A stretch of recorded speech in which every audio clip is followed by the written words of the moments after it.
Good morning. Today is May 31st, 2025. It is 10:05, and this is the Budget and Public Employees Committee. Today is our virtual opportunity to hear from the public. Madam Clerk, could you please call the roll? Alderwoman Tyus. Alderwoman Sanye. Present. Alderman Browning. Present.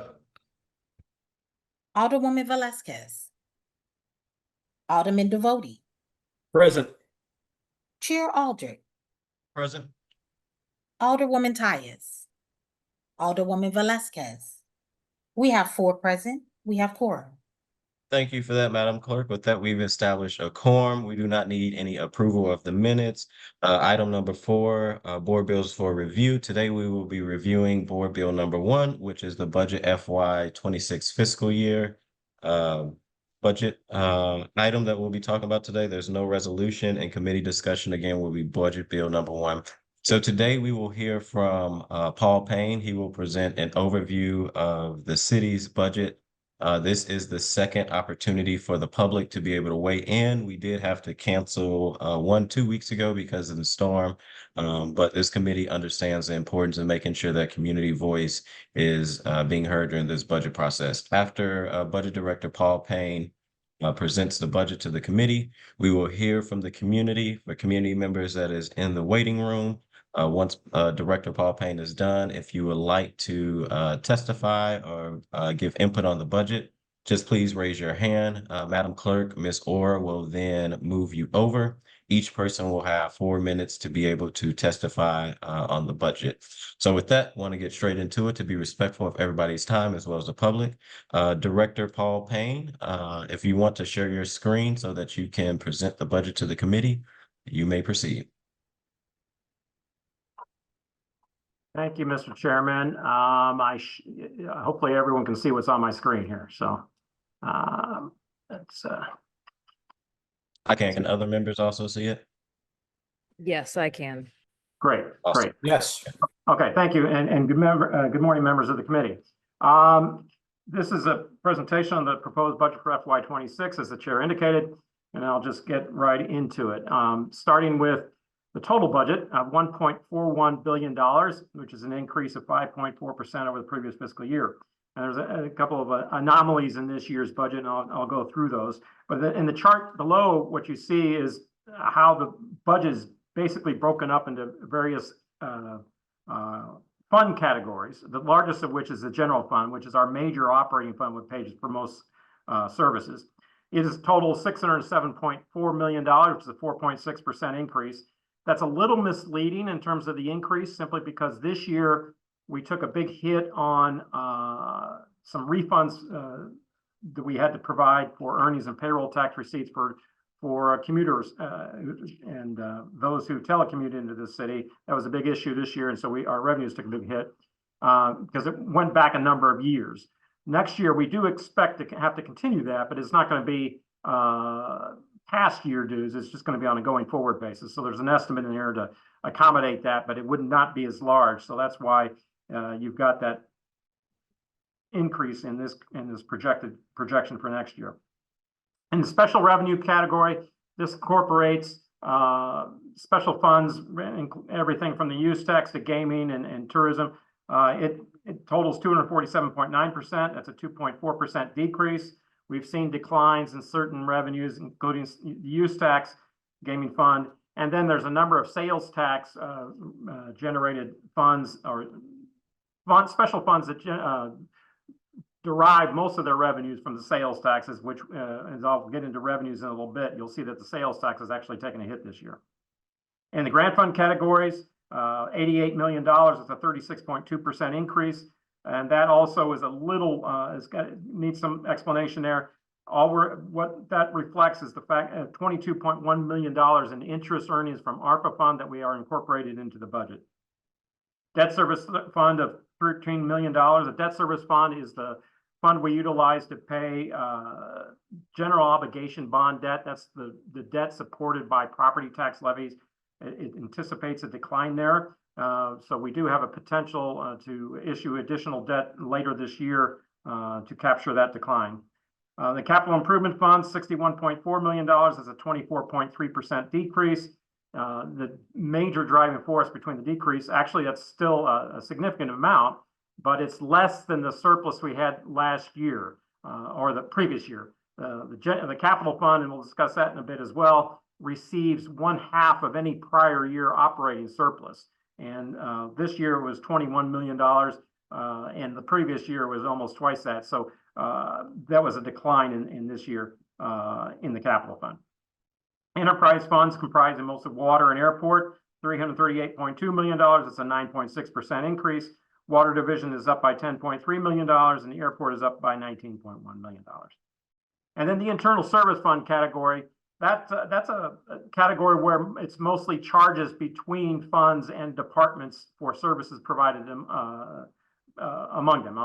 As an example, for the mailroom, that's a service fund that provides services to the departments, and they basically charge the departments itself. So it's not external funds at all, but it's $52.9 million. That's a 70% increase. Now, the reason why there's such a large increase in there, and we'll get into this a little further as well, is because with the return to state control of the police department, this incorporates certain services that are provided to the police department that are not that have not been traditionally included in the police department itself since we've had local control. That's about $16.4 million. And so all in all, this is the $1.4 billion budget, with the largest portion, as I mentioned, being the general fund at 43.1%. On these next few slides, I just want to highlight some of the revenue trends we've seen in the current fiscal year. And as I mentioned earlier, the earnings tax has taken a significant hit because of the refunds that we had to provide going back to 2020. So refund totals at the end of the third quarter were as high as $47.2 million, or $43.3 million higher than a typical year. Now, I'm also interested in what the receipts had been doing. If you, aside from the receipts, actually from the refunds we provided, underlying receipts were up 3.7% through the third quarter. So there was still some growth there, but obviously that was drowned out by the significant amount of refunds we've had to provide. Payroll tax, similar situation where we had to provide refunds, but was not as dramatic. Refund total was about $4.5 million, or $3.9 million through the higher than the prior year. Underlying receipts, a little bit less growth there, at 0.8% through the third quarter. And here's what I mentioned in talking about the sales tax. Year-to-date receipts were down 4.2%. That's a little bit concerning in that the sales tax typically, not a strong grower, but it had been in recent years up primarily due to inflation. But it's also an in the past, it's served as an early indicator of trends in the economy. So if there's going to be weakness, the first thing that typically where it shows up, it would be in the sales tax. And down below, the local use tax has been sort of a contrary trend to the sales tax, is that when we saw a decline in the sales tax, it's because there was a growing increase of people buying things online, and we had been benefiting from that, and that we see an increase. And there in recent years had been a significant increase in the use tax, but that's not this year. Receipts were down 7.3% through the end of the third quarter. So that's combined, that's not a good indicator going forward. Now, on restaurant and hotel tax receipts, this is mostly an illustration of some of our other revenue sources. We do still derive a significant portion of revenues from tourism and entertainment and such. And so we always add these sort of revenues, track these revenues to see how we're doing here. We do continue to see growth in those, although it's a little bit more modest than recent years. The restaurant gross receipts tax was up 2.3% through the third quarter, and the hotel gross receipts tax was up 4.1%. So if you look at all, in terms of all revenues and what we look at from the major revenue sources, general fund at $573.5 million, the revised estimate would be below original estimate by $7.4 million. And you can see the various shortfalls in all these other special funds. Primarily, we saw gaming as one, but the other ones are primarily driven by the fact of the decline in the sales taxes. Now, looking ahead to FY26, so we start the budget with this year's budget was $580.8 million in estimated revenues. We've got taxes falling short by about $16.4 million. We do have some offsetting increases, $1.2 million in license and franchise fees. Departmental receipts, primarily interest earnings. Interest earnings, fortunately, because we have a fund balance as such that we didn't used to have, that's generating some receipts there of $6.9 million. And so overall, we're looking at a shortfall of $7.4 million in revenue side on the current fiscal year. So if you take that base and then you have one-time receipts in FY25, this includes some payments that we're receiving from the airport that were not received in FY24. So you're not going to get a repeat of that in FY26. So we have to take those off the top. But then also we've got the earnings and payroll tax refunds that we're not going to be doing again in FY26. So that would be an increase in our revenue base of $33.4 million. Now, for net growth assumption, aside from all those adjustments, I've got actually less than 1% on most receipts.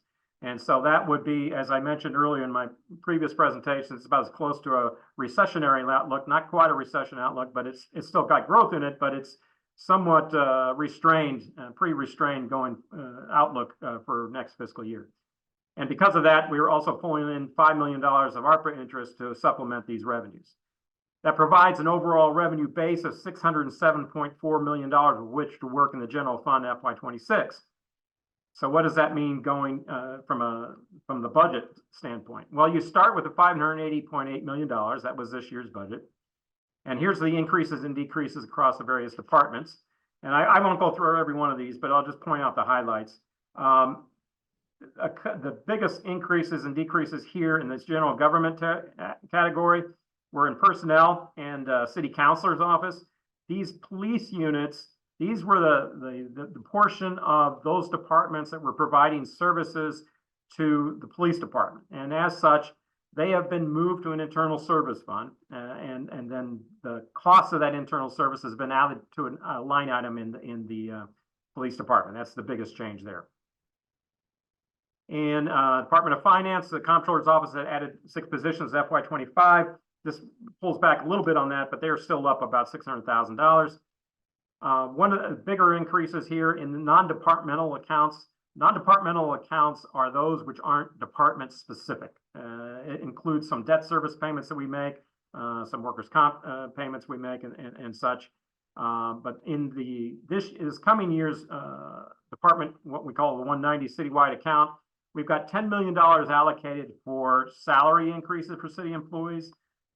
This is yet to be determined what that might be. It may, and so those are things that are negotiated between personnel and various employee groups. But this provides some allocation in order to provide increases sometime in FY26. Department of Parks, Recreation, and Forestry, some modest increases there in pay and overtime costs, with some cuts in vacant positions, about 4 vacant positions there, $600,000 overall increase. And judicial offices, they incorporated some of their pay increases in their budget. So those increases are reflected there. And you can see circuit attorney was the same, mostly salary increases. Overall, the city judicial offices were up $2.9 million. In the county offices, the biggest change there is election board, which was down by $800,000, primarily because it's not, unlike this year where we had 4 elections, you didn't have those scheduled for next year. In the street department, the biggest change would be in the street division itself. You can see net, those 2 lines referring to street division is up $1.2 million. But the biggest increase, single increase, would be $800,000 increase for their salt supply. And in public safety, the police department up $15.5 million, but the biggest increase there is a $16.4 million, as I mentioned, to the internal service fund. Pension costs actually went down by $3.5 million. The other increases are related to the pay, reflecting the 7% pay increases we had earlier in the third quarter of the current fiscal year, with the general fund officers, number of officers at 1,100, which is down 91 positions. In the fire department, we've seen they also, because of pay parity, received the same increases the police do, and that was a $3.4 million increase for them. And their pension costs also went up with the $2.9 million. $2.8 million of that was in the frozen FRS plan. Other public safety, the biggest change there you'll see is in the City Justice Center, which went up by $2.9 million. $2.7 million of that was to address the new medical contract at that facility. In the Board of Public Service, we have some increases related to contractual services and fleet maintenance contracts, about $2 million combined. But again, similar to those other departments, facilities management as well as equipment services had a couple of units that provided significant services to the police department. And they likewise at $5.5 million and $4.9 million respectively have been moved to the internal service fund to account for the police cost portion of those costs. So that gives you a net increase of $26.6 million, which produces a $607.4 million budget for the general fund.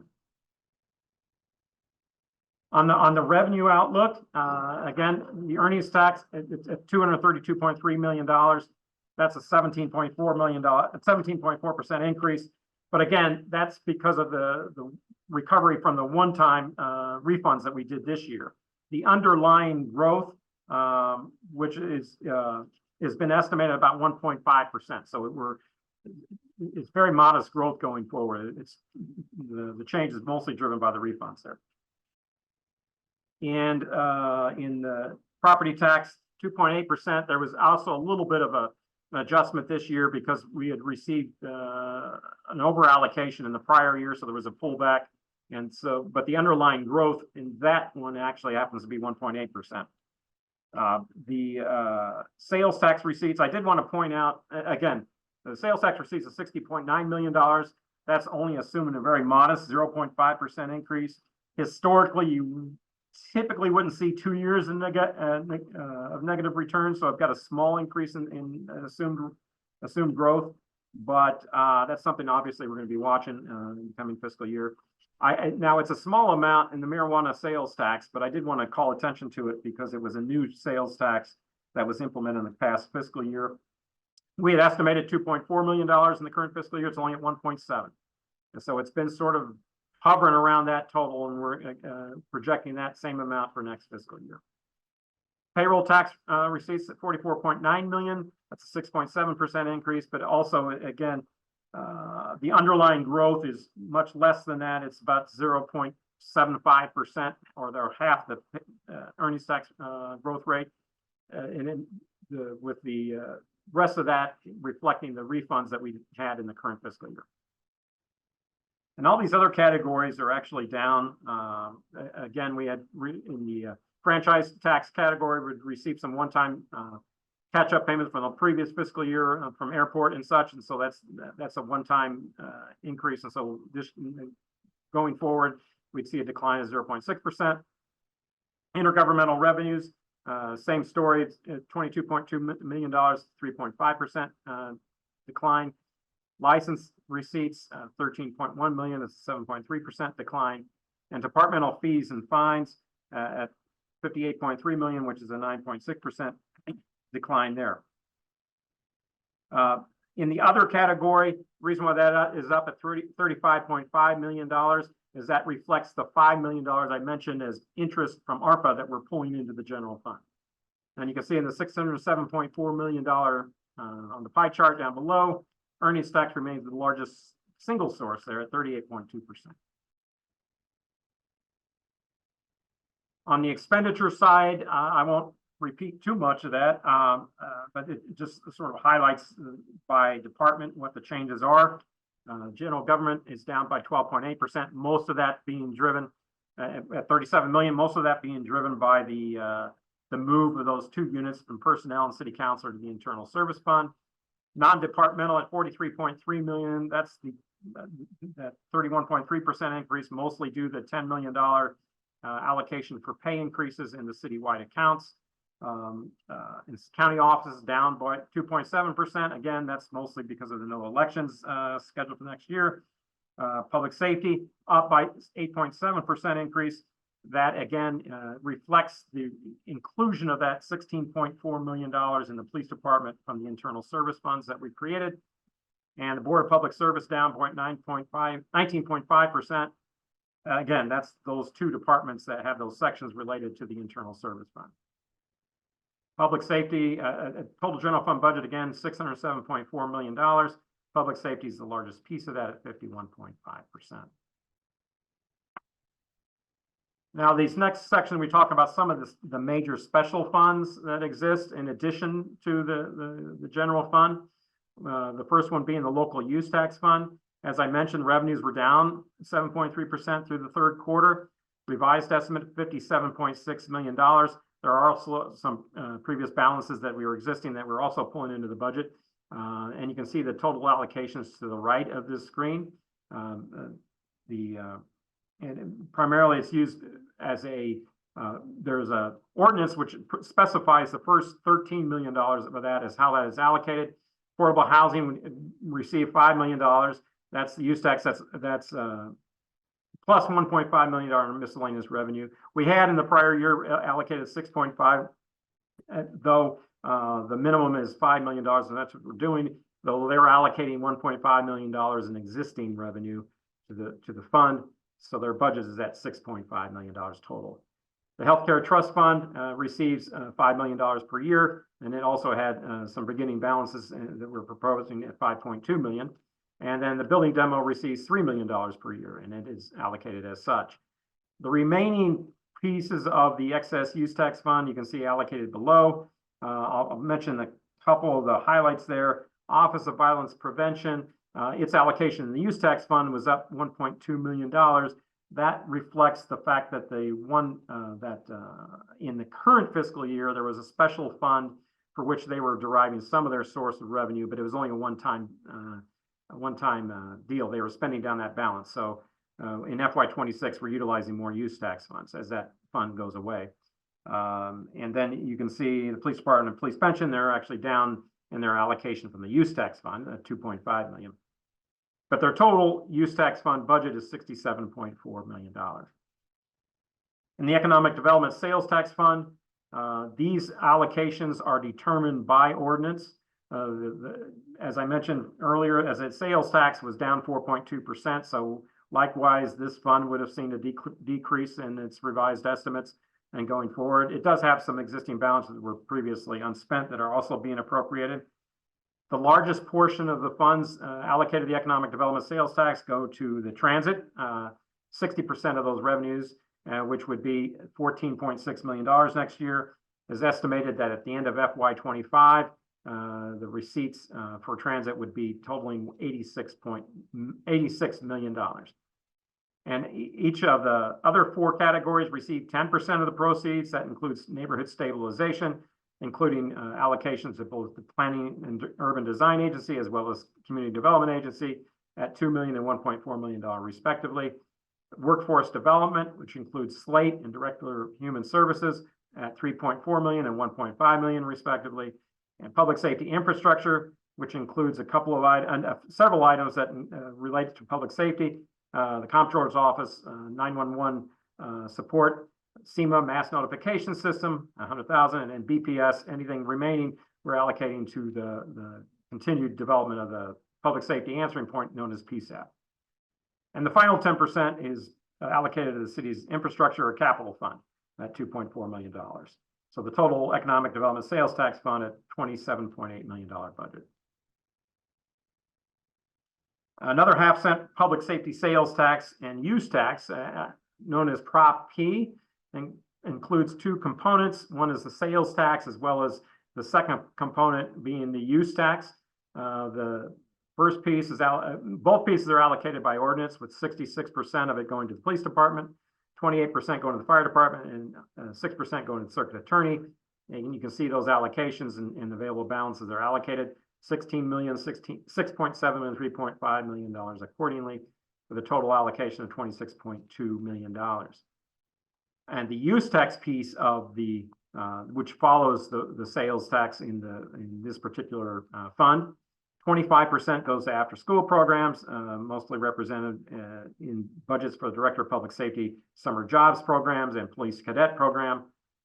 An additional 7.7% goes to the circuit attorney, which is $500,000 in the current fiscal year, or the coming fiscal year. 25% for recreation programs, 17.3% for building demolition, which is also incorporating a $1.1 million balance, so they'll have an additional $2.2 million for next year, and 25% for social work and mental health programs through the Department of Human Services. And as I mentioned earlier, we are also incorporating some interest earnings from the ARPA, which the third quarter totaled $22.2 million. Now, we did already appropriate, or $37.5 million. We did appropriate $15.3 million of the convention center through ordinance 71838, leaving $22.2 million available. And of that $22.2 million, as I mentioned, $5 million is being allocated to the general fund. 6.9 million is being allocated towards additional capital needs of the circuit courts, and then a payment to our city judgment fund is provided at $10.3 million, and so that's the $22.1 million allocation in that fund. In terms of the capital budget, the proposed capital budget is $61.4 million. It's a decrease of $19.7 million from the previous fiscal year.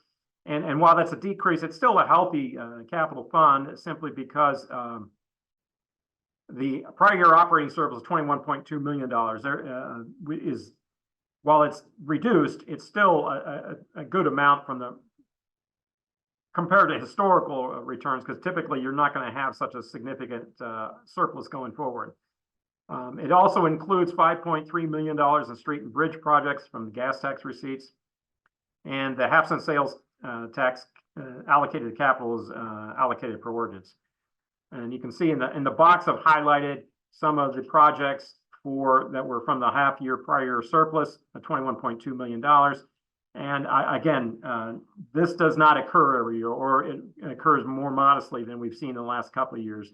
But it's a plus to have this additional revenue for capital improvements. These next couple of pages just illustrate some of the trends in personnel changes. In the general fund, we're down by 184 positions at 4,705. Again, that includes 92 in the police department, but also 72 positions being moved to the internal service fund that I mentioned earlier. Special fund categories is 709. That's an increase of 66. But again, 72 of those, that's actually a net reduction there if you take out the 72 that was allocated to the internal service fund. Grant funds are down to 184. That's a reduction of 2, and 889 in the enterprise funds. That's an increase of 3, with the water division up by 4 and the airport down by 1. Historical trends, the general fund since FY16 is down by 345 positions. Special funds are up by 253 positions. Grant funds are down by 117 positions, and enterprise pretty steady at an increase of 15. So we're still down about 200 positions, close to 200 positions over the last 10 years. The next couple of pages discuss some of our pension costs. And I add this every year simply because it's a significant cost that affects our ability to provide services. Total pension costs are up by $1.8 million. It's $107.9 million in all funds. And you can see down below, as I mentioned, police pension funds were actually down by $3.5 million in FY26. For fire pensions was up $3.2 million. And ERS, which is the rest of the employee group, those are up by $2.1 million. And as to the condition of the funds, they continue to hover around 80%. So from a funded status, they seem to be relatively well funded. However, it's the cost that drives this, and it makes it expensive to maintain. As I should point out, For instance, with the police retirement system, that's 53% of their payroll that we're providing in pension systems. And even with ERS, it's 17.35% of pay. So when we're talking about the need to increase pay to attract employees, some of the prohibitions we're having in trying to do that is that the cost of pensions is sort of precluding our ability to increase pay. In unreserved general fund balance, this is actually, we've been successful in increasing this over the last several years. This is one of the knocks we had traditionally received from all of the rating agencies that are getting our reserves back to where they needed to be.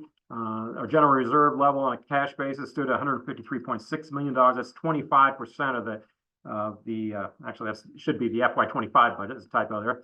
Achieved at GFOA best practice level for minimum balance is at least 16.6%, and so we achieved that. Actually, if you can look at the chart, we met that point just in FY23. And of course, this year we don't know where we're going to end up this year. We've got some revenue shortfalls to deal with, as well as some of the set-asides where we're trying to address some of our storm expenses. So it's going to be we'll have to see how this year ends before we know what that number is. So in summary, our total budget is $1.41 billion. It's a 5.4% increase from the prior fiscal year. General fund budget $607.4 million, which is an increase of 4.6%. Earnings and payroll tax refunds driving revenues below estimates in the current fiscal year. Refunds amount are to be less than FY26, though revenues are anticipated to show a little growth. Some of the highlights include the accommodation of the FY25 third quarter pay increases, which incorporated 3% for city employees plus merit, and then 7% for most uniformed and police and firefighters. $16.4 million for police support services to an internal services fund. $2.9 million increase for corrections, of which $2.7 million is for a medical contract. $1.2 million increase in the streets division, of which $800,000 is for replenishing of assault. $1.9 million increase in circuit court and juvenile detention. $1.2 million increase in ESD fleet insurance. Fleet maintenance and costs. 0.8% increase in facility division for utilities and building maintenance costs. And $800,000 decrease in the board of election being an off election year. Capital budget $61.4 million, includes smaller but still healthy $21.2 million in prior year surplus. We also have $2 million in ARPA interest, of which, as I mentioned, $5 million is the general fund, $6.9 million is for additional ports capital, and $10.3 million goes to the judgment fund. So the budget's balanced, though showing slowing revenue growth and tax refunds remain risk factors. And ARPA interest continues to serve as a contingency. And that concludes the presentation, Mr. Chairman, and I'll give it back to you. Thank you so much, Director Payne. Thank you for being here on your weekend to provide the budget, an overview of the budget, not only for the committee members, but also for the general public. And once you get a moment, you can go ahead and you can take your slide down. Is it down? It should be. It look like I still see it up. I don't see it up. It's down. Rasheen, I think you're frozen. Okay. Yep. Now I'm Good. unfrozen. Yep. So it's down now. Thank you, right. Director. Appreciate that so much. Sure. All right. Now we're going to move into our virtual testimony for people to be able to speak. Madam Clerk, do you want to do it where we bring 4 people over at a time? Yeah, I was gonna do at least 5. I'm trying to take them in order right now. Okay, so if you would like to speak on the budget, everyone will have 4 minutes. Please just raise your hand if you are in the room so that our clerk can be able to move you over. And Madam Clerk, I don't think it is, since they just speaking on the budget, it's not necessarily a rule that they have to get sworn in. Yeah, you swear them all, even if they're speaking, because it's going on the record, so you can swear them all in at one time as they come in, as they come over. So if there's 5 at a time, you swear those 5 in first. Okay. Yeah, I was trying to avoid it to do it every time if they was in the waiting room, but we can't see them, but it's okay. Oh, okay.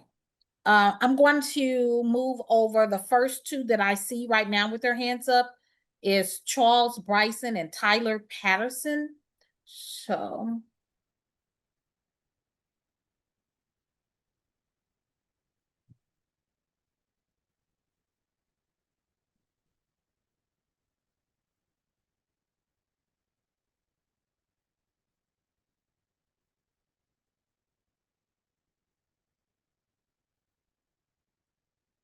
And again, for folks that are in the waiting room, if you do want to speak on the budget, if you just raise your hand, the clerk will be able to move you over on the panelist side.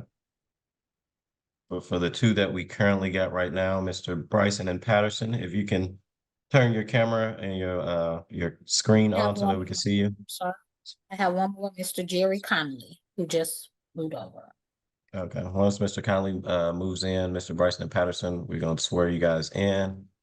And I think I seen Mr. Bryson hand up first, so we'll start with you, Madam Clerk. Can you keep time for 4 minutes for me? Yes. Mr. Connolly. All right, everyone can raise their right hand for me. You swear to tell the truth, the whole truth, and nothing but the truth? I do. I do. All right, Mr. Bryson, you can begin first, and you have 4 minutes. You may proceed. Thank you, Mr. Chairman and members of the Budget Committee for the Board of Aldermen. It's good to be with you all today. TrailNet believes that all St. Louis residents, and by the way, I'm the policy catalyst for TrailNet. TrailNet believes that all St. Louis residents should have a voice in shaping the city budget. As part of that conversation, we're sharing key transportation infrastructure priorities that we and others believe will make our streets and sidewalks safer, more equitable, and more accessible to all. In our 2024 crash report, we identified the deadliest year on record for pedestrians in St. Louis City. Although reported crashes, and I say reported crashes involving people walking and biking declined from 2023, pedestrian deaths surged up 187% in the city. Residents of the city deserve better. Budget decisions play a crucial role in funding the safe infrastructure needed to prevent serious injury and tragic loss of life. To improve mobility for all St. Louisans, TrailNet recommends the following revenue-neutral budget priorities. Number one, create a planning division within the Streets Department. In November 2024, St. Louis City voters approved the creation of a City Department of Transportation. On July 1st, 2029, the current Streets Department will officially transition to the new City Department of Transportation, streamlining transportation infrastructure decision-making and improving long-range planning. In the interim, TrailNet strongly recommends establishing a planning division within the Streets Department through both the budget process and future legislation. This division would be critical for continuously studying and planning the maintenance and repair of our transportation infrastructure. Importantly, a planning division would bring much needed efficiency to the Streets Department during the transition to a full City Department of Transportation. With $46 million in American Rescue Plan Act funding already allocated for street and sidewalk safety improvements, a dedicated team within the current Streets Department is needed to coordinate and sustain this investment. Existing positions within the current streets, Board of Public Service, and planning departments could be reassigned to staff the division, making this revenue neutral. We also urge for the elimination of the 50/50 sidewalk program. St. Louis City 50/50 sidewalk program is designed to split the cost of sidewalk repairs between property owners and the city, each paying 50%. While well-intentioned, the program still leaves many residents unable to afford necessary repairs. In practice, the 50/50 cost share is still too high for many households, especially in lower income neighborhoods, where sidewalks are used most frequently for daily mobility.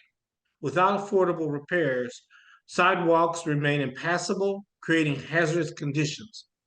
Even for those who can cover their share, long delays between the request of actual repairs can mean the funding is no longer available to them.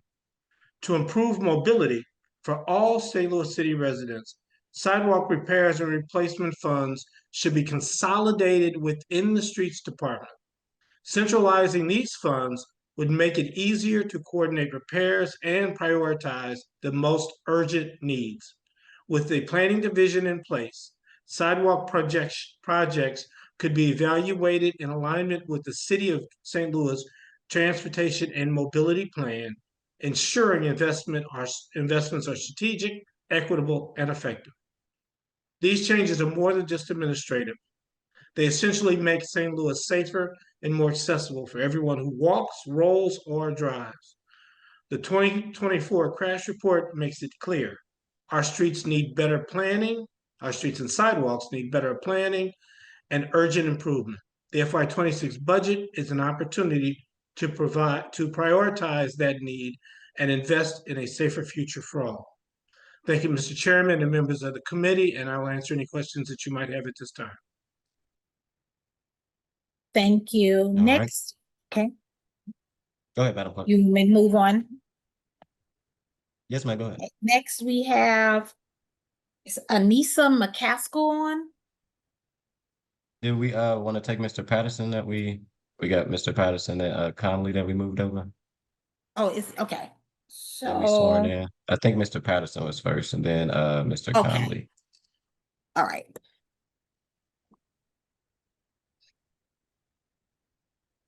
Mr. Tyler Patterson, are you there? Yes, I'm here. Can you hear me? Yep. Yes. We can hear you. Okay. Thank you for rescheduling this after the tornado. I was hoping I still get a chance to speak. Thank you for getting on and being flexible with us during the devastation. So glad you're on. And whenever you're ready, you got 4 minutes, so you can proceed. Okay, so my name, like you said, is Tyler Patterson. I'm a resident of the 4th Ward, as well as a paramedic for the city's fire department. Chief Jankerson mentioned in his budget presentation that he has been requesting that the city add 6 more EMTs and 6 more paramedic positions to our TO for quite a few years. And this year is no different. What was also no different is that it was taken out. The city, for many reasons, already has a difficult time recruiting and retaining EMTs and paramedics.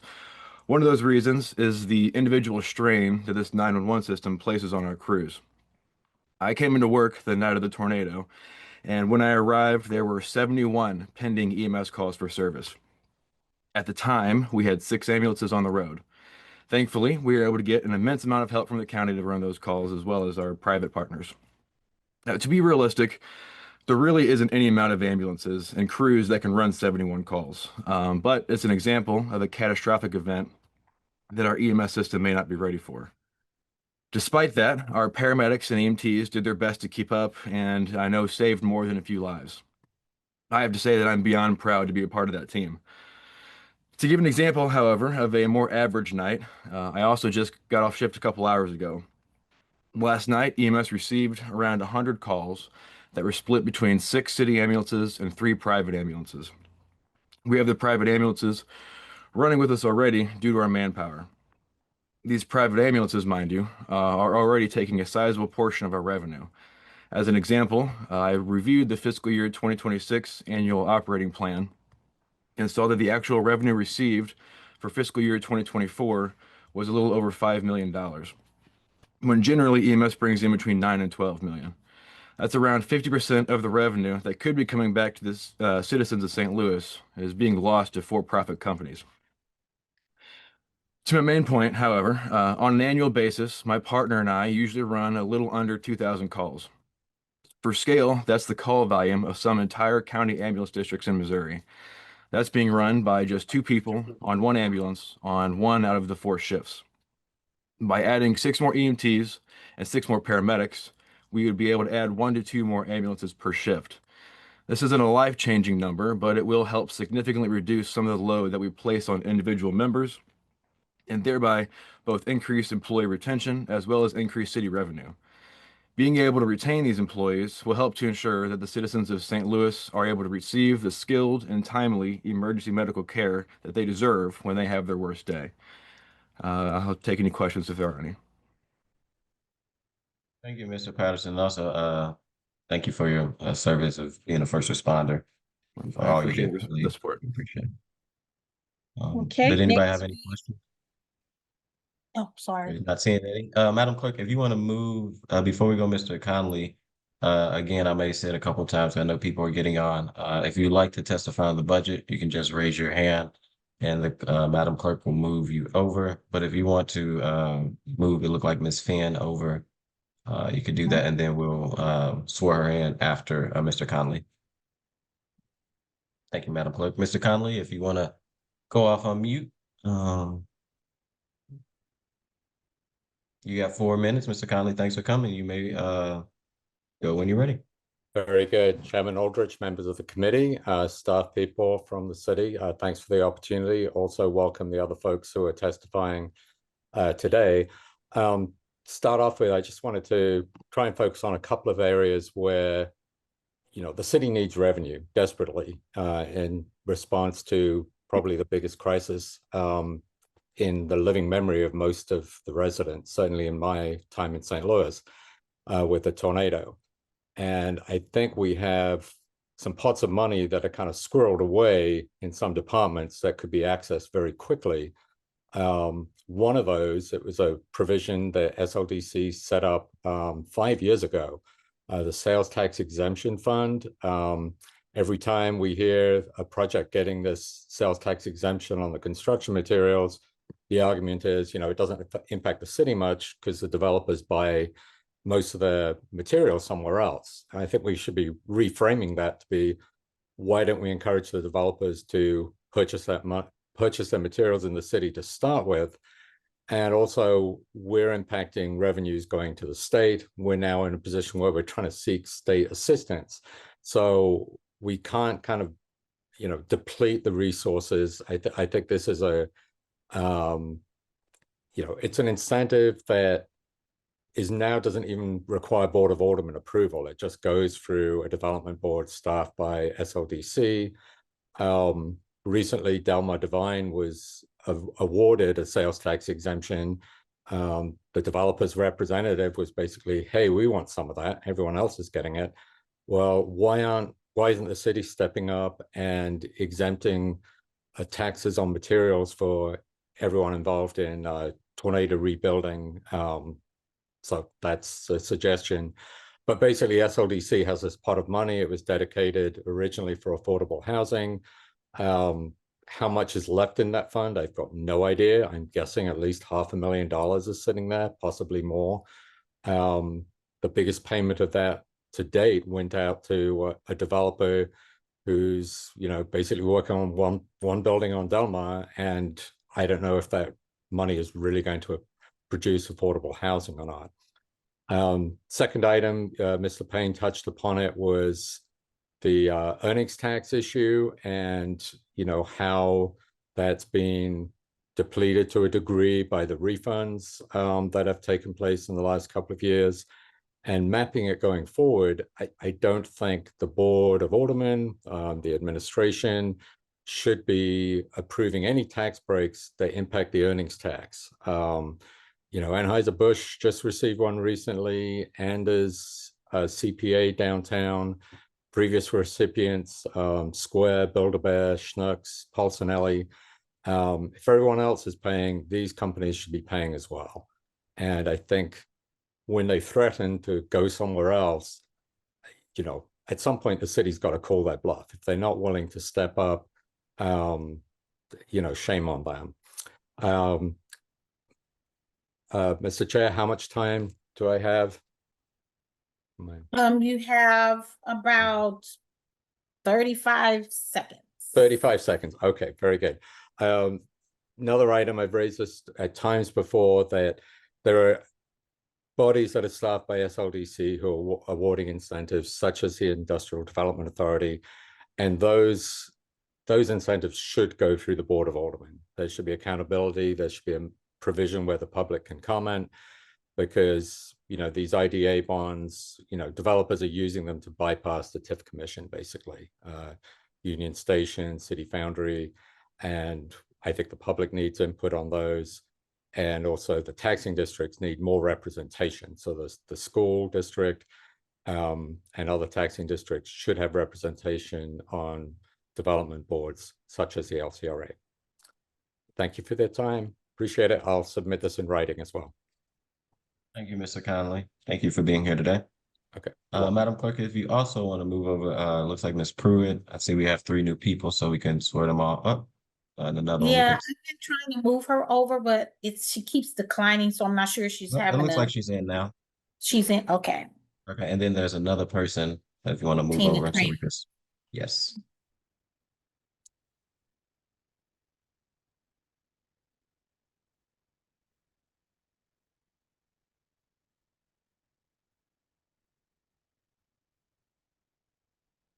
All right, Ms. Pruitt, Ms. Tina, and Ms. Rice, if you all can take your camera off just for a second to be able to raise your right hand so we can swear you in. Ms. Is Miss Pruitt, are you- Fowler up there as well? There she is. Yes, yes. And Ms. Pruitt, if you're able to turn your camera on just for a second. And if you're having issues, we can try to come back to you. So we're gonna try to come back to you, Ms. Pruitt, just keep us posted. So for the 3 individuals, do you swear to tell the truth, the whole truth, and nothing but the truth? I do. Yes. All right. Thank you all for being here. I think we're gonna go in order of who moved over first. So Ms. Fan, Ms. Rice, and then Ms. Tina. Ms. Fan, you have 4 minutes. Please proceed when you're ready. All right, so this is my first time doing this, and I am not as prepared as other people, but I have some thoughts. I think we need to stop pretending that investing in downtown and the east-west corridor helps St. Louis. That helps white St. Louis and the county, and we really need to invest in north-south corridors. And obviously, right now, it's immensely clear we need to invest in the north for the tornado destruction. And I think we need to truly invest, not this patchwork programs and gestures, but real, true revitalization that's going to work. This is going to take significant planning and effort and a lot of money that's not going to go to downtown in the east-west corridor. But I truly believe that our entire city is going to benefit from north to south investment, and particularly investment in the north.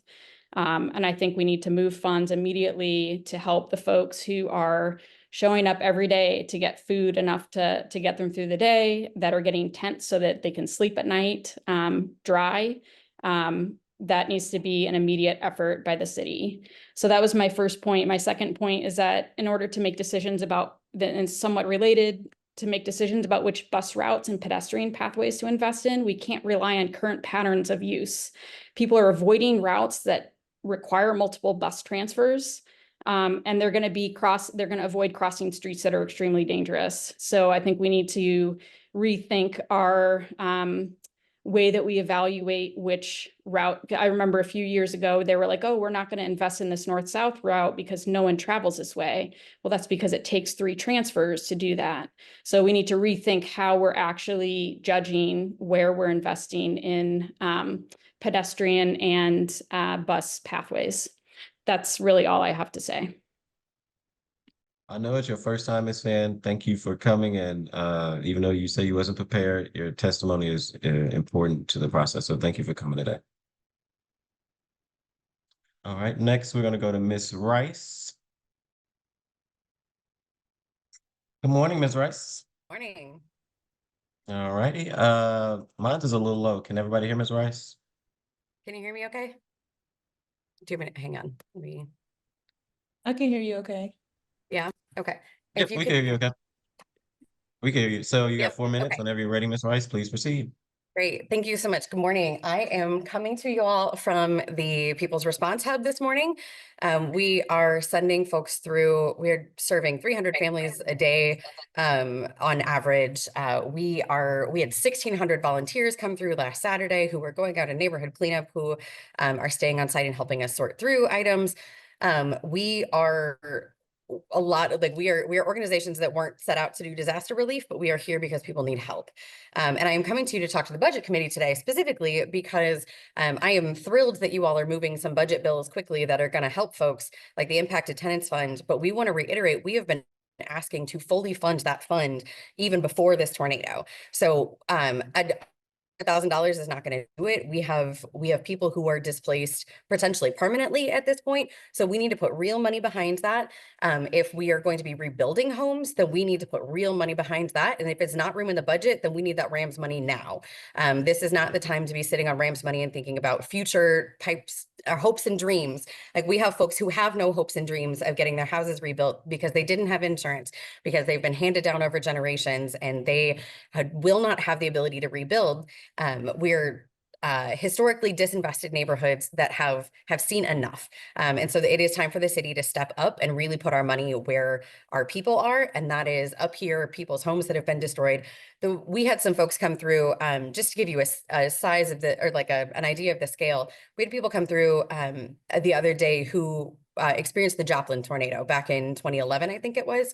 They had people doing resource giveaways every week for 3 years. Like, and that is the scale of what we are talking about. And we cannot keep running this ourselves up here. We need the city to step up. So if it's emergency management, if it is, it's housing immediately. So figuring out a way to put roofs back on people's houses to rebuild what has been taken down.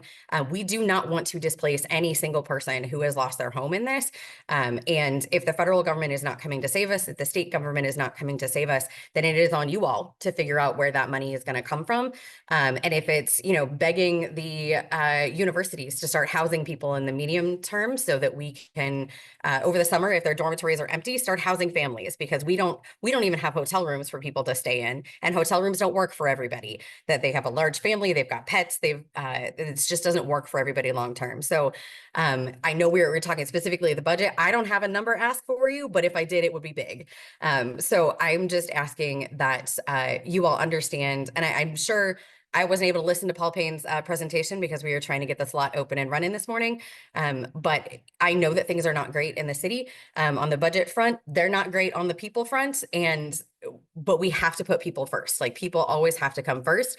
If we need to, like Mr. Connolly said, claw back some of those tax breaks, or, figure out where some of that money is going, that is, that we're giving into downtown or to corporations that can afford it, get that money back out to the people.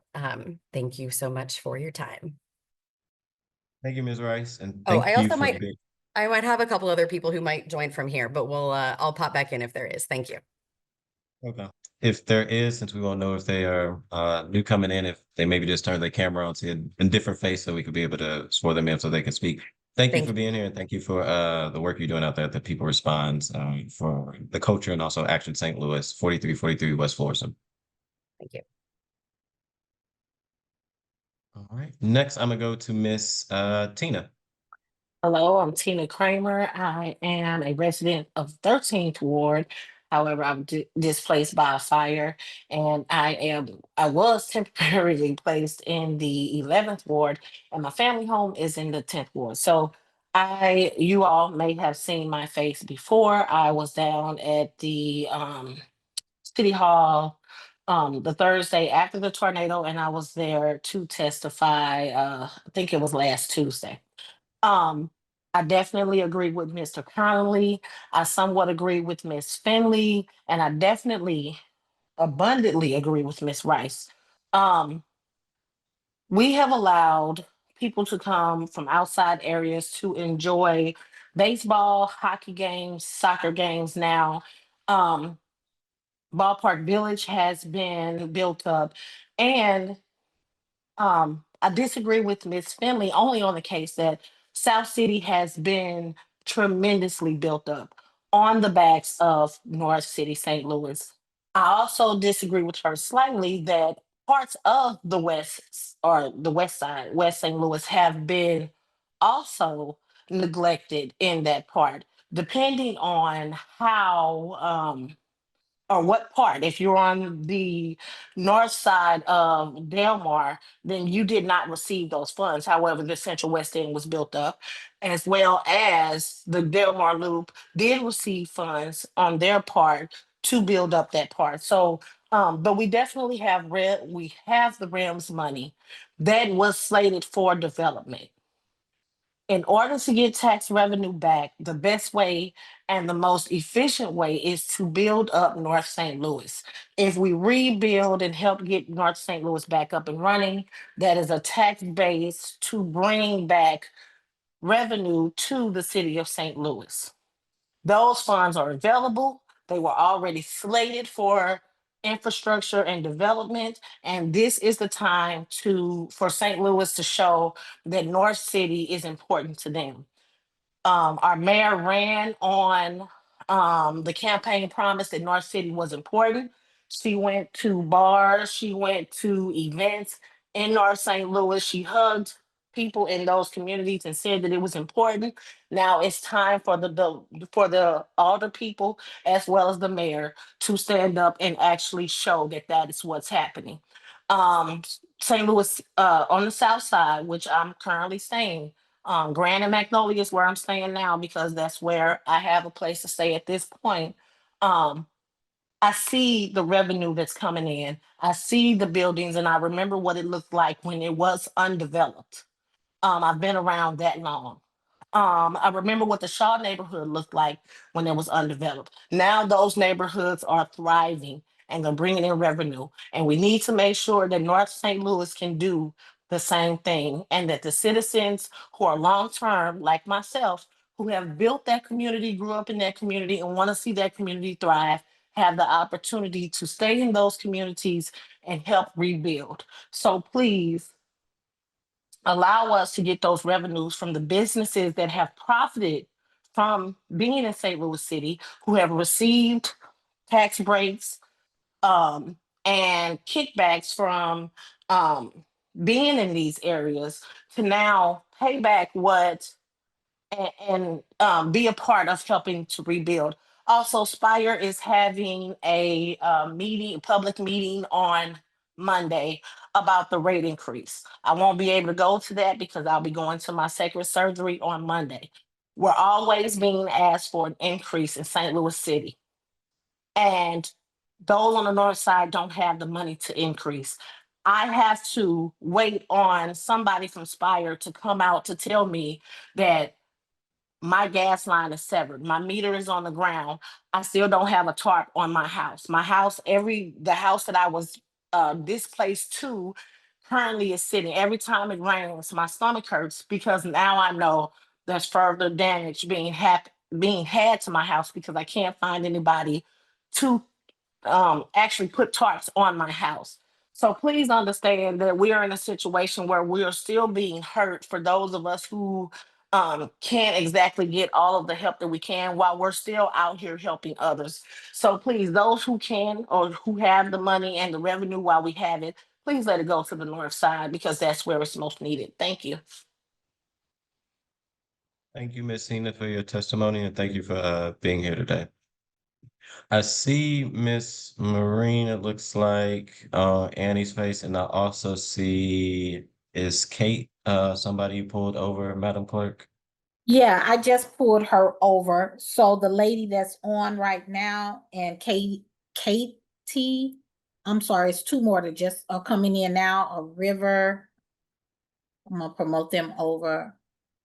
And a Rachel Hurtado. And then you can swear them all in at the same time.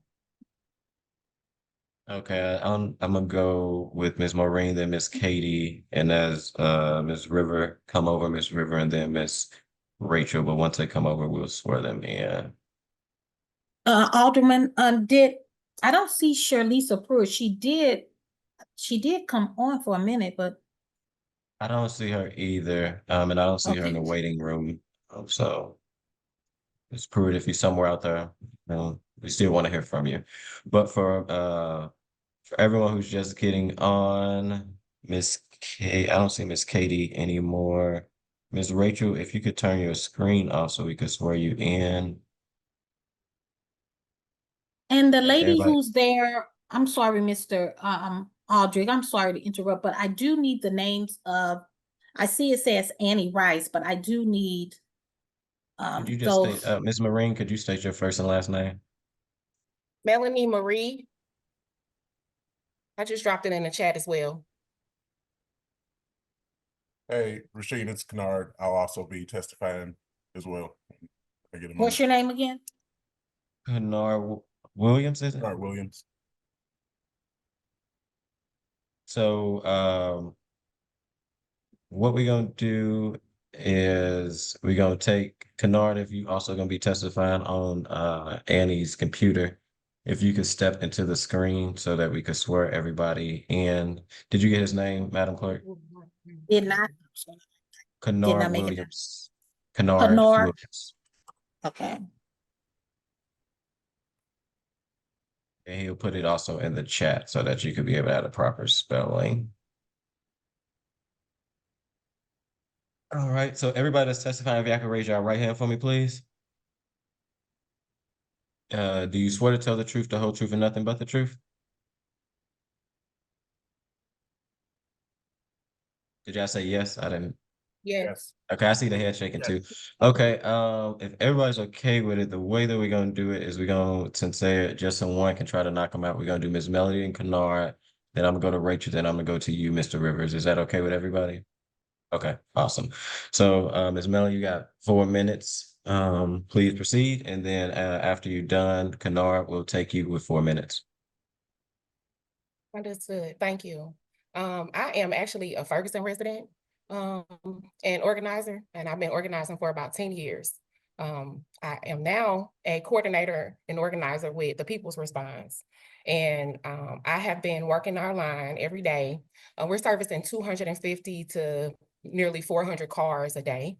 And we have people that are pulling up, tears in their eyes, nowhere to go, no hope. And we are needing some immediate relief for our community members.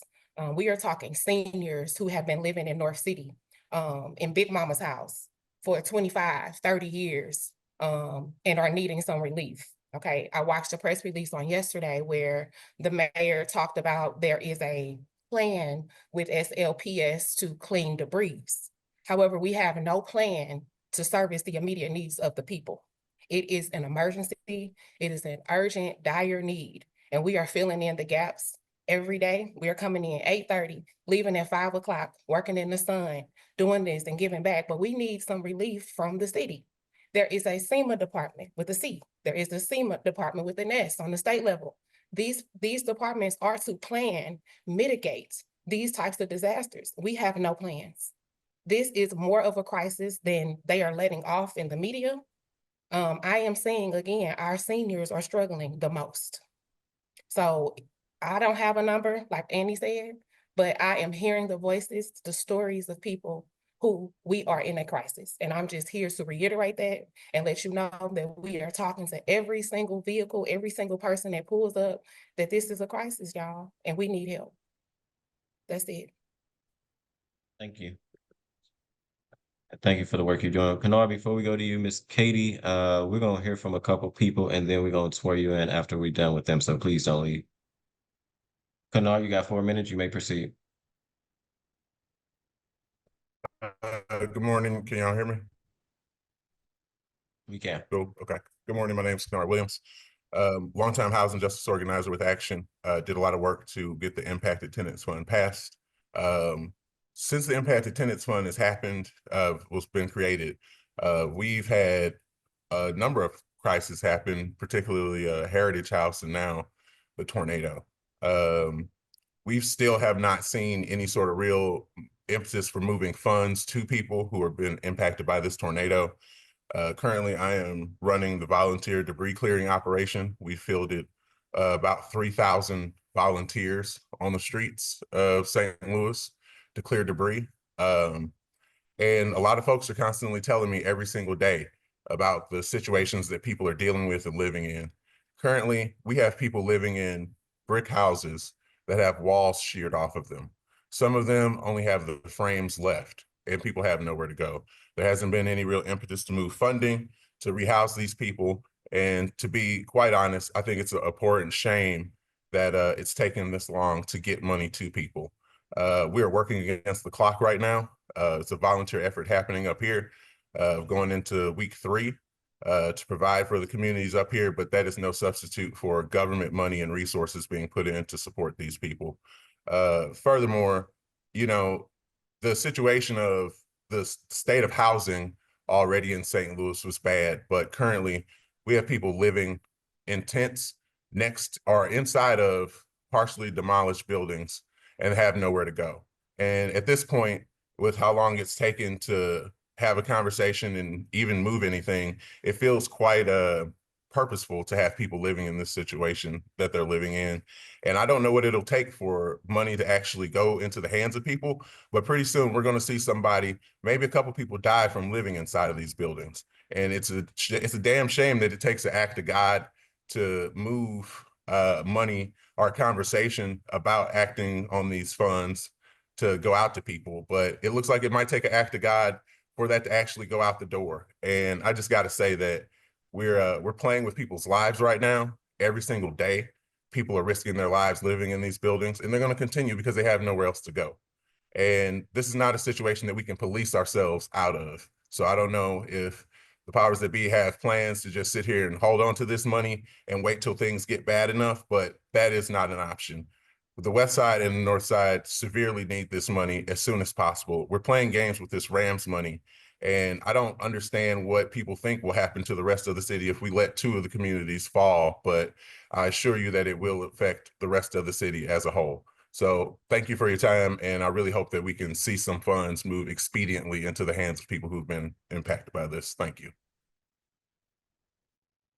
Thank you, Mr. Williams. Thank you also for the work that you are doing up at the People Response for Action St. Louis for the co-chair of 4343 West Florissant. Next, we're going to go to Mr. Rachel.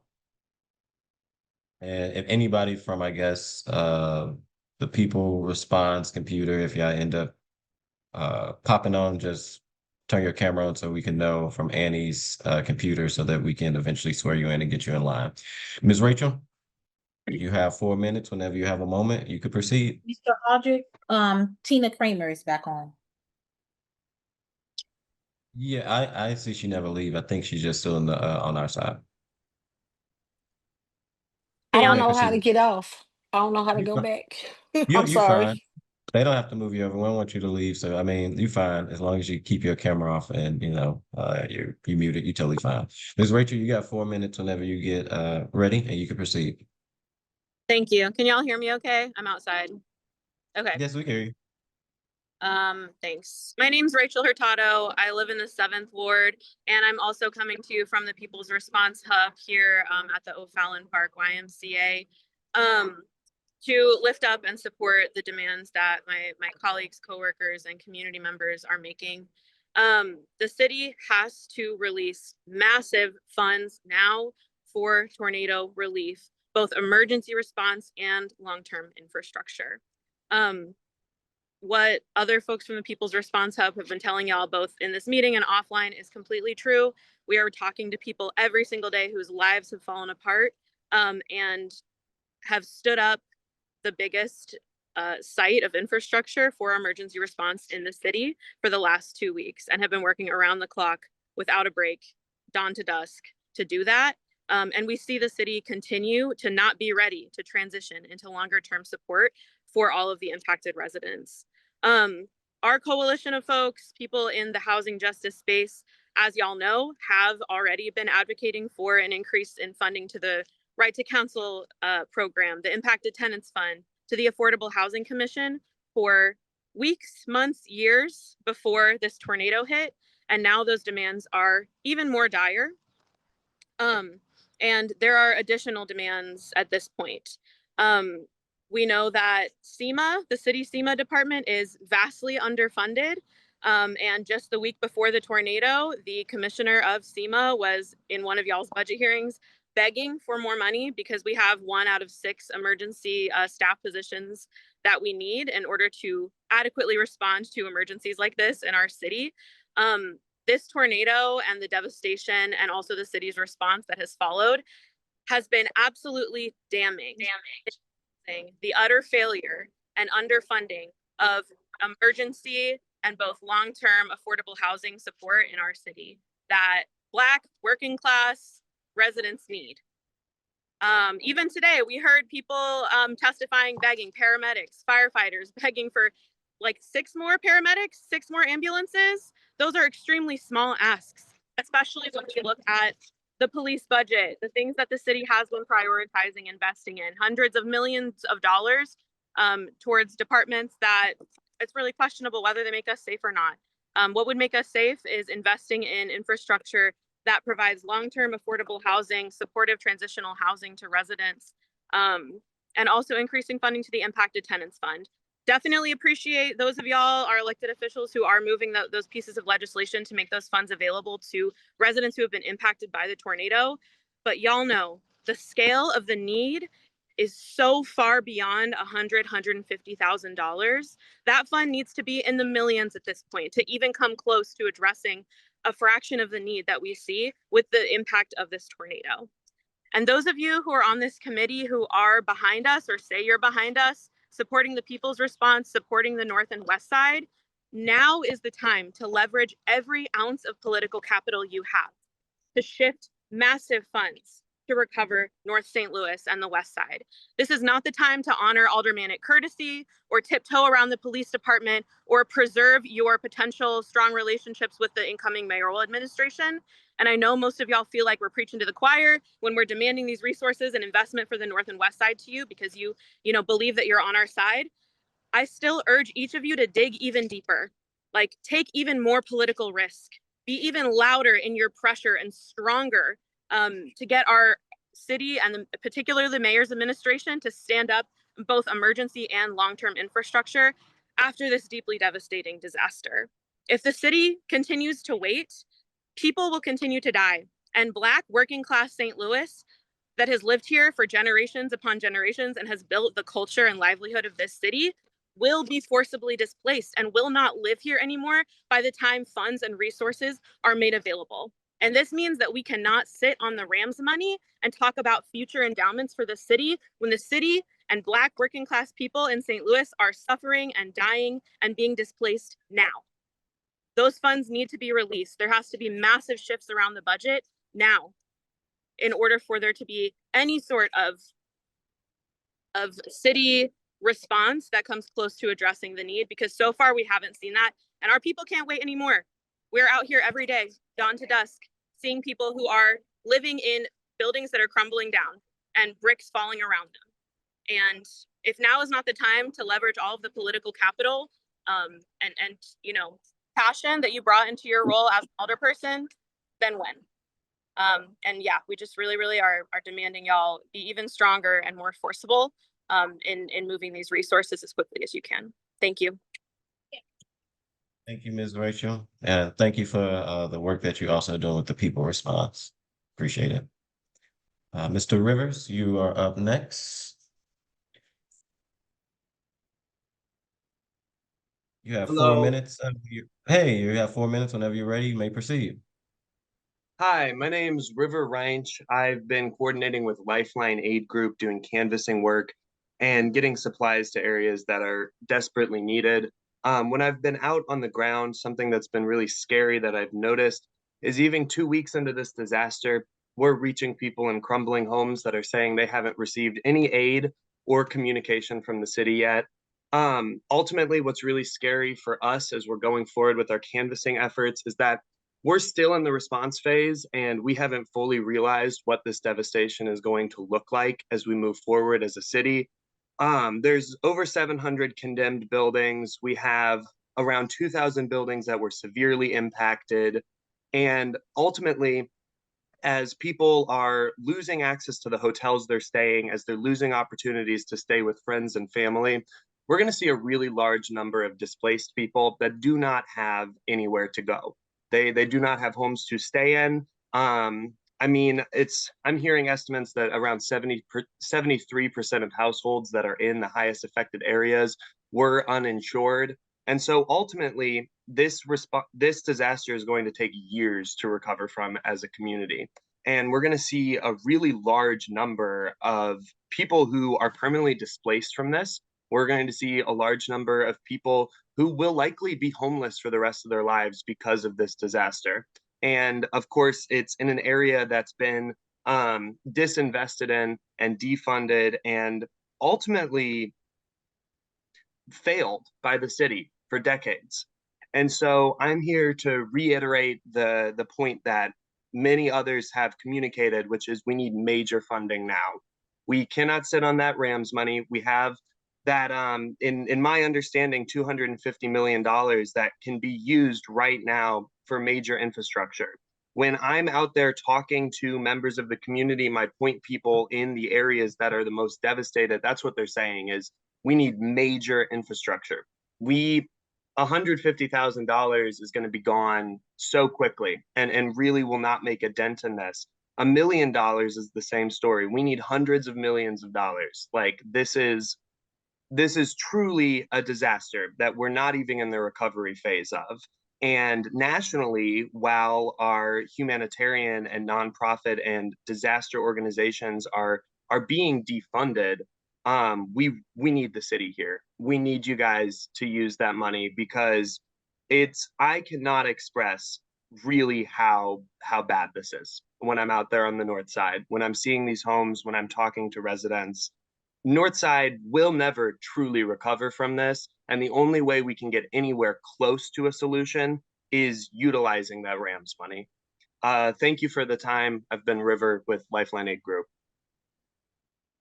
Thank you, Mr. Rivers, and thank you for the work that you were doing with Lifeline Aid Group and everybody else during this moment. So thank you.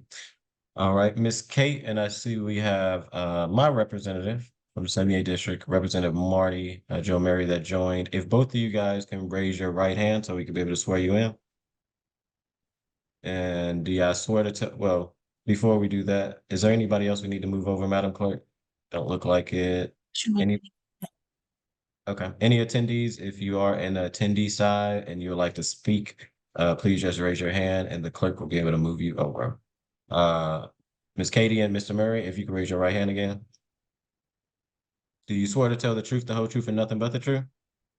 I do. I do. All right, Ms. Katie, we're going to start with you. You have 4 minutes and we're going to move to Mr. Murray. Since you was here first, when you're ready, please proceed. Okay, thank you. I've never joined a meeting like this, and I see many people are very prepared, which is really inspiring. And I apologize that I may not be as polished.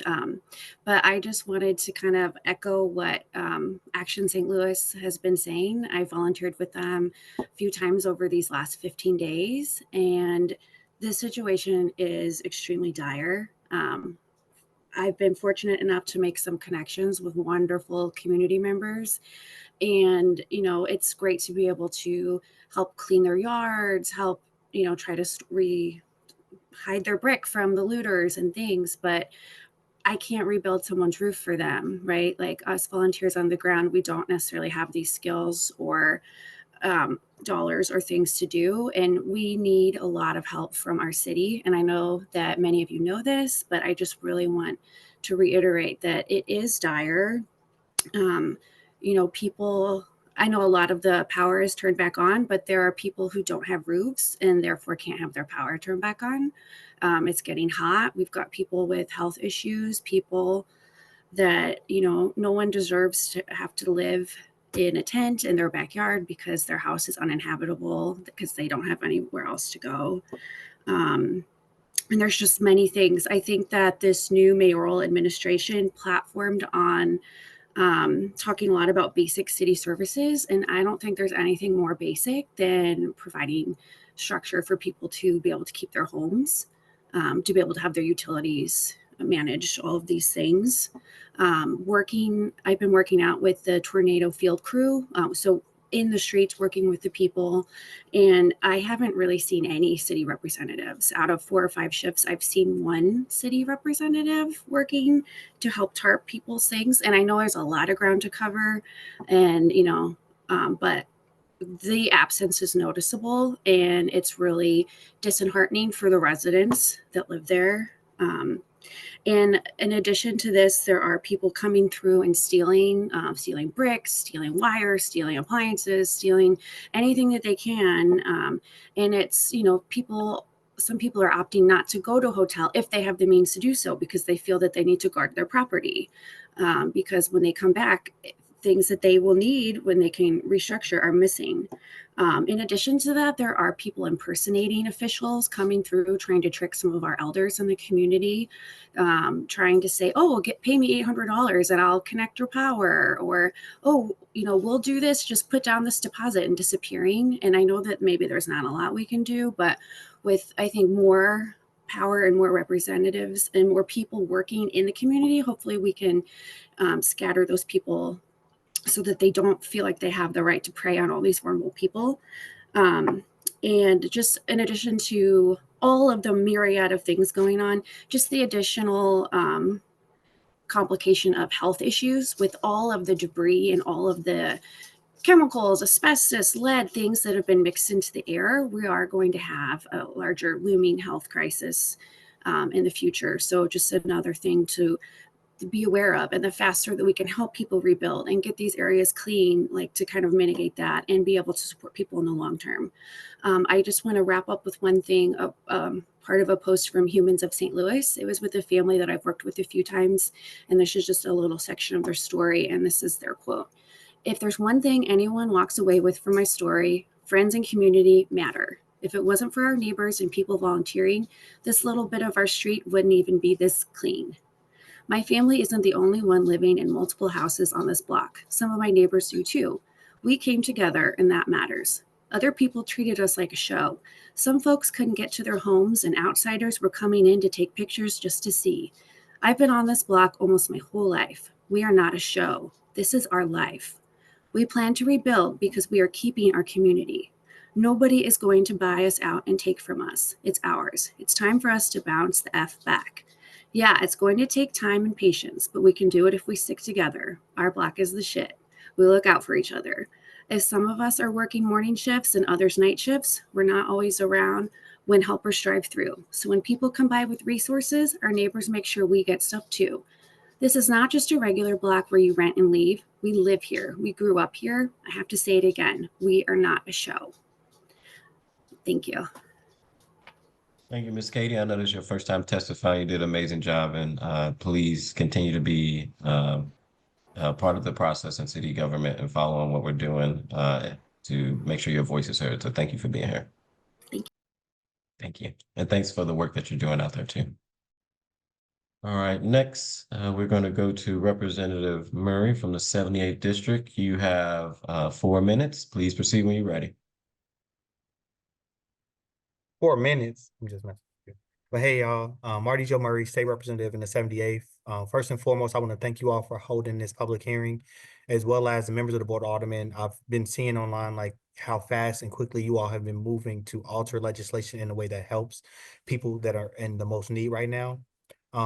From my testimony, there are 2 main asks that I have, and then a general theme that I kind of want to impression I want to leave you all with. One is to make sure you all fully fund the impacted tenant fund. I know right now, like you all working to expand it, but making sure that the dollars are there where people can actually have access to them for the rebuild is going to be essential. And then I know that there are going to be pressures, political pressures in terms of safeguarding the RAM settlement fund for like downtown purposes. I know that you all have those pressures on you, but I would just ask that the body consider, at least at a minimum, allowing the interest to be used for us to be able to rebuild in North St. Louis, because I know many of you, I've seen you all out there, helping with recovery efforts. Because the thing is, at the federal and the state level, no one is coming to save us. And I know you all know this, with this being our city at the federal level with, waiting on FEMA, that could take years, and as you all have heard in some of the other testimony, people are literally walking out of their living rooms and seeing the sunlight, come through their bedroom. So the need is there. And I think that when we look at the amount of buildings that have been impacted and potentially will be condemned, we would almost double our unhoused population, over the course of this disaster. So anything that the Board of Aldermen can do to help ease those tensions from a funding perspective, I would just encourage you all to do it. I'll make sure I fight at the state level, but I'm not encouraged even at the state level because of the other political dynamics that are taking place. So I think the city really needs to not look at it in the lens of what can we do in addition to the state and federal level, but what can the city do to to hold themselves. I think it's that urgent of a need, and I think North St. Louis demands it. So, thank you all for your time. Thank you, Representative, and thank you for the work that you do for our state. And we know you're gonna fight hard for us when you guys go back in the special session. And thank you for always representing for the city of St. Louis. All right, it looks like we got Mr. Christopher joined us. Before we swear you in, Mr. Christopher, just another note, anybody in the attendee room, if you'd like to come over to testify on the FY 26 budget, please just raise your hand, and we'll be able to do so. And for Alderman Annie Rise, whoever tried to change that, if anybody in that room is still there that want to speak, please just come on camera or drop your name in the chat. So, Mr. Christopher, please raise your right hand so we can swear you in. Do you swear to tell the truth, the whole truth, and nothing but the truth? All right, you have 4 minutes. You may proceed. And you're on mute. Yeah, thank you. Thank you, members of the board and the committee. Just wanted to speak today. My name's Christopher Adelino. I live in the 6th Ward, a member of Democratic Socialists of America, among other things. And here to echo a lot of the sentiments. I'm one of the later speakers, so a lot of the people have really summarized, I think, the sentiment a lot of us are feeling in the wake of the disaster, especially. But as others have mentioned, this is not a new problem that's facing the city. We've seen disinvestment in large parts, especially of the north side, for decades, if not longer. And that is something that we need to figure out how to address. And it's a political problem. So how can we do that? Not just from politicians, but how can we, people of St. Louis, rise up together and help build the will, help provide that backbone to the board, so to speak, to make sure it can get done. I want to go back to something that Mr. Connolly had mentioned earlier, which is that, part of the issue here is that we just have a revenue crisis. We don't have money here. And I think there's a lot of really smart proposals that people had raised earlier. I'm totally in favor of using things like the RAM settlement money, which is a wonderful windfall that can help the city to address things and make sure that the impacted tenant funds and emergency management are both funded well beyond what they are now. Strongly advocate that. I think one thing I haven't heard mentioned much is, while this tornado was to now a sort of once in a lifetime or once in a generation disaster, I'm worried that as the crises of capitalism and the climate continue, it's going to be a once every decade disaster, turning to a once every 2 years disaster, turning to something even more frequent as we just see the climate and all sorts of things related to that continue to spiral, snowball, and cause more and more trouble for the city. So while we have that RAMS money that can be used to direct so much reinvestment to help with what we are currently facing, it will not last forever. So I do think we need to look to other sources of revenue. To Mr. Connolly's point, we have companies that we can call their bluff on if they will back off of, if they would move away, if they were not getting abatements, tax incentives, et cetera. One thing I'm very thankful for is that the ICL facility that is being proposed for North City had not been built yet. Due to the nature of what's going on there, a lot of the chemical spills, if they had been in the path of that tornado and hit, who knows what further environmental damage and disaster could have faced those communities. But I think there are other institutions. One I would like to raise is Washington University. It is not going to go anywhere. It is very fixed in where it is, has a lot of money, claims to be for St. Louis, yet much of its tax base, or much of it is untaxed. Would like to either see like pressure for them to pursue a payment in lieu of taxes or pilot that many other universities of WashU's caliber do. Yale does that in New Haven. The University of Pennsylvania does it in Philadelphia. A lot of high elite universities do that, reinvest in their communities and make sure that they are not just bringing in students to get a 4-year degree, move on and do things better, but that they are absolutely embedded, building the working class culture and character of that community and letting it thrive. Thank you so much for your time. I'll yield the rest of it, and good luck with the rest of the budget process. Thank you, Mr. Christopher, and thank you for coming today.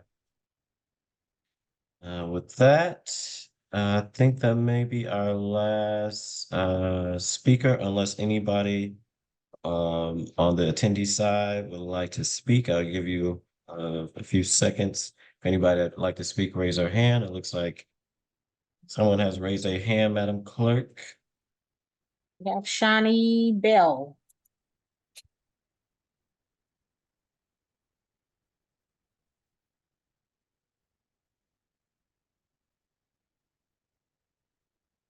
Hello, Ms. Bell. When you get a moment, if you come off camera, and when you do, we're gonna swear you in by just raising your right hand.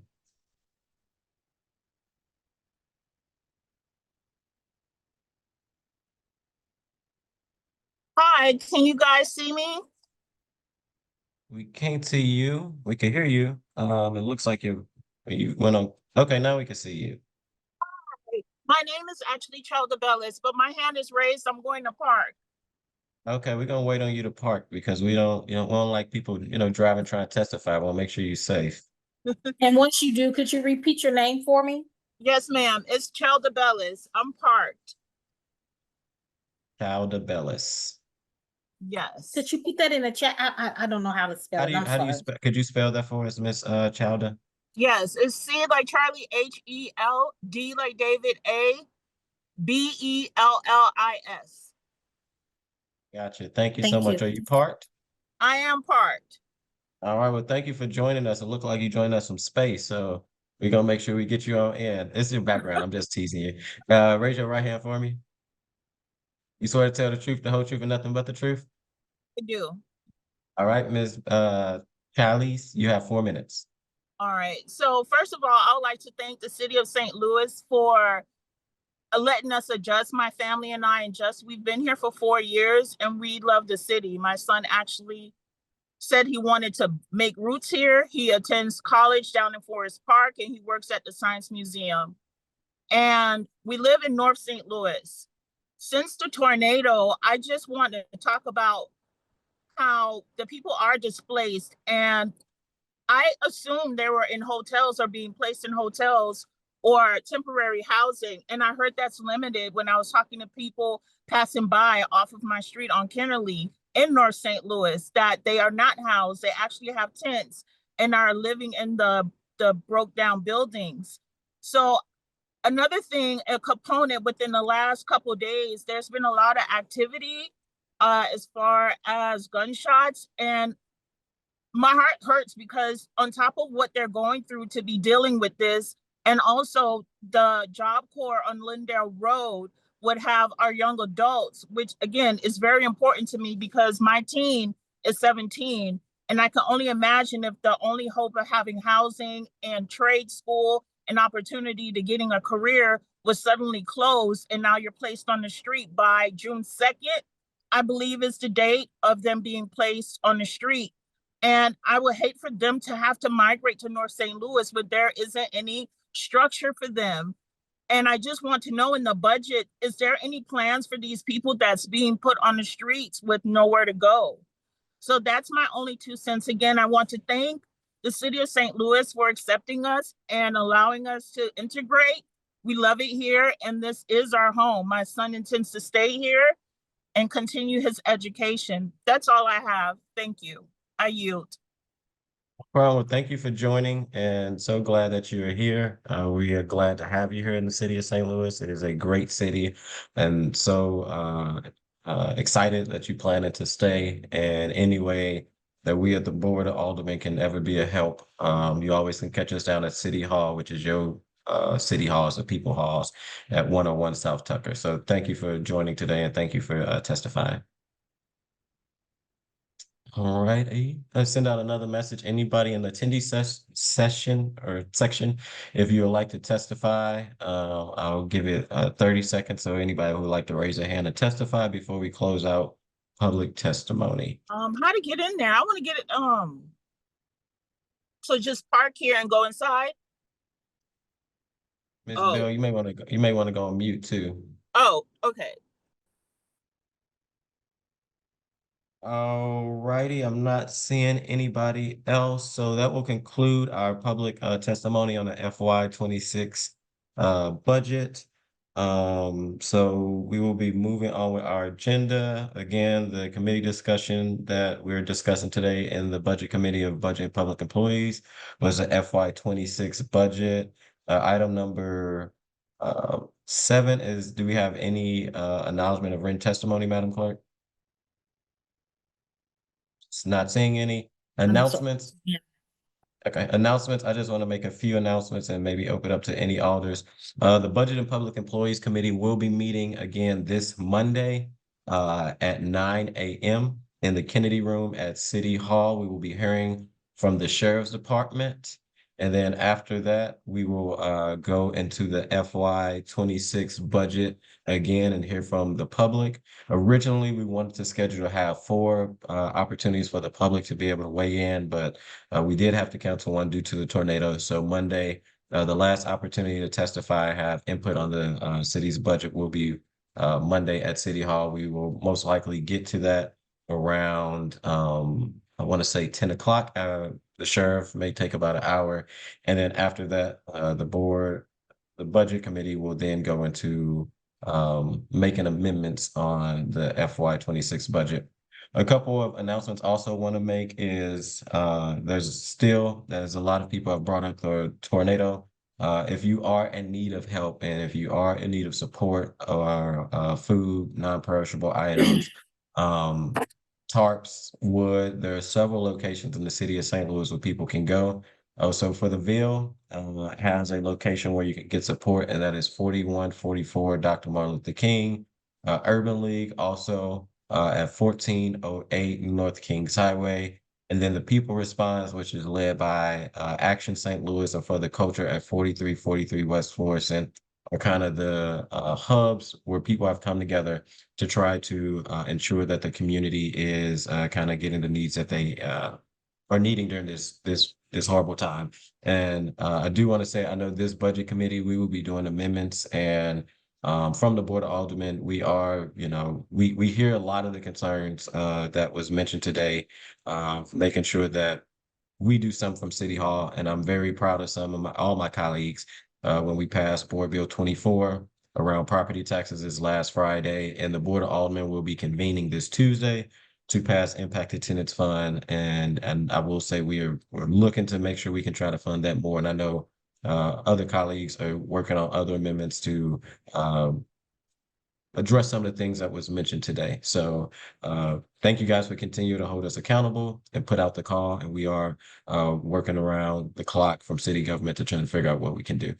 Alderwoman Velasquez, I see you have your hand up. I had an announcement for your area, but I stopped once I seen your hand up because I think today is a special last day for something. Oh, I can announce that. I was actually going to ask you to announce something else, but I think what you're referring to. So we're wrapping up the final day of our supply drive here at Power Creative 3221 Oak Hill. We'll be collecting supplies today and then distributing them to a couple events tomorrow. We also have a storage unit, so if stuff comes in, we can store it, and we'll still be trying to distribute things as we can. But Chairman, I was actually going to ask you, since we have so many members of the public, you explained our process for the rest of the week, but I thought maybe it would be good for you to explain, ENA and kind of the next steps with the budget bill, since we have so many people who are engaged, and we of course want to keep that going. Yeah, no, I appreciate that, Alderman Velasquez. So, so Monday when the budget committee meet, 9 o'clock, like I said, we'll be hearing from the Sheriff's Department. And then for the public, we want to hear from you. It's the last opportunity before the Board of Aldermen make any amendments to the budget bill.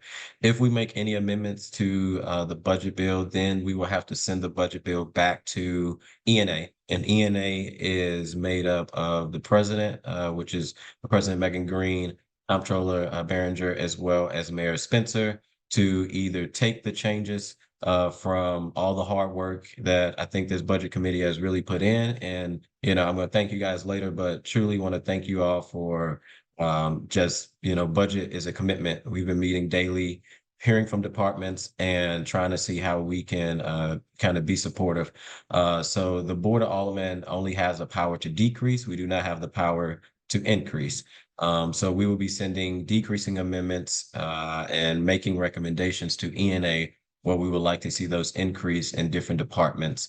If the board of ENA takes our decreasing in recommendations, then in their meeting this Wednesday coming up, I forget the time, but it's on the city website. If they take those recommendations, that budget bill would then come back to the budget committee, which we are set to meet Thursday to vote out it would be an amended budget bill. So hopefully they take our request, and then we will be voting out a budget bill that is amended with new increases and decreases, in which that will head to then the Board of Aldermen floor.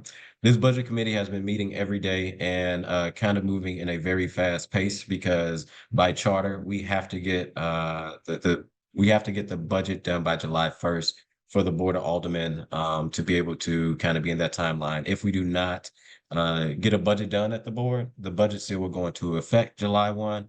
But since we are working actively as a committee, meeting with departments, hearing from the community, and may make some changes, we want to make sure that we move swiftly to able to actually get a budget bill to the mayor's desk by July 1. Did I hit all the I's and T's, committee members?